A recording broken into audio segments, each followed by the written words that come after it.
હત્યા કરાઈ હતી। કાળા ગુરુવારની એ દિવસ જે ગુજરાત માટે ભૂલાઈ નહીં શકે એવો બનાવ બની રહ્યો, જ્યાં અમદાવાદથી લંડન જવા ઉડેલું એર ઇન્ડિયાનું પ્લેન થોડા જ સમયમાં દુર્ઘટનાગ્રસ્ત થયું હતું અને અનેક પરિવારોનો દીવો બુઝાવી ગયો હતો।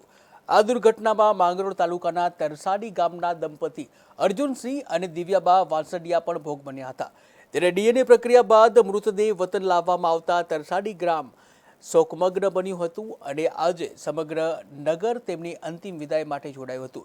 ત્યારે માંગરોળના ધારાસભ્ય ગણપતસિંહ વસાવા સતત પરિવાર સાથે સંપર્કમાં રહ્યા અને સહાનુભૂતિ આપી અને આજે પણ અંતિમ યાત્રામાં ઉપસ્થિત રહ્યા। ગત તારીખ 12/6/2025 ના રોજ અમદાવાદથી લંડન મુકામે એઆઈ બોઈંગ 171 નંબરનું જે પ્લેન એ ઉડાન ભરીને તરત જ ક્રેશ થયું। એની અંદર બ્લાસ્ટ થવાથી લગભગ 250 ઉપરાંત લોકોના મૃત્યુ થયા। અમારા તરસાડી નગરની અંદર જૂના ગામ તરસાડીમાં રહેતા શ્રી અર્જુનસિંહ વાસદિયા અને એમના પત્ની દિવ્યાબેન બંને પોતાની દીકરીને મળવા માટે લંડન એ પ્લેનમાં જવાના હતા અને આ પ્લેન ક્રેશમાં એમનું દુઃખદ અવસાન થયું। આજ રોજ તરસાડી મુકામે સરકારશ્રીના ખૂબ જ ઉત્કૃષ્ટ પ્રયત્નથી એમની ડેડ બોડીને ડીએનએ ટેસ્ટ બાદ અહીંયા મોકલવામાં આવી। ત્યારે સમગ્ર ગામની અંદર લોકોને ખૂબ જ નારાજગી દેખાઈ, ખૂબ જ દુઃખ દેખાયું અને સમગ્ર હિન્દુસ્તાન જે હાદસાથી દહેલી ગયું છે એ હાદસાની અમે પણ આજે ઝલક જોઈ અને અમારા ધારાસભ્યશ્રી પણ આજે એમની સ્મશાન યાત્રામાં હાજર રહ્યા। ગુજરાત સરકારના મુખ્યમંત્રી શ્રી ભૂપેન્દ્રભાઈ પટેલ સાહેબ અને આપણા આદરણીય પ્રધાનમંત્રી શ્રી નરેન્દ્રભાઈ મોદીજીની સૂચનાથી જે પ્રકારે સરકારે સુવિધાઓ કરીને એમના સગાવાલા અને એમની ડેડ બોડીને જે અહીંયા મોકલી છે એ બદલ એમનો પણ આભાર માનું છું।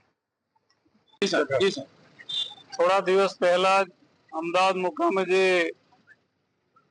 પ્લેન ક્રેશ થવાની જે ઘટના બની હતી એમાં 250 કરતા વધારે લોકોના મૃત્યુ થયા હતા, જેમાં સુરત જિલ્લાના મારા મત વિસ્તાર એટલે તરસાડીના પણ 2 વડીલો જે પોતાની દીકરીને મળવા લંડન જઈ રહ્યા હતા એમનું પણ આ દુઃખદ ઘટનામાં અવસાન થયું હતું।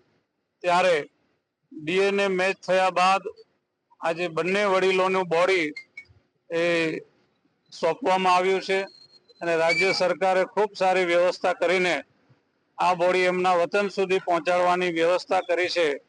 ત્યારે રાજ્યના મુખ્યમંત્રીશ્રીનો પણ આજના તબક્કે હું આભાર માનું છું અને જે લોકો મૃત્યુ પામ્યા છે પરમાત્મા એમના આત્માને પણ શાંતિ આપે અને એમના પરિવારજનોને પણ દુઃખ સહન કરવાની પરમાત્મા શક્તિ આપે એવી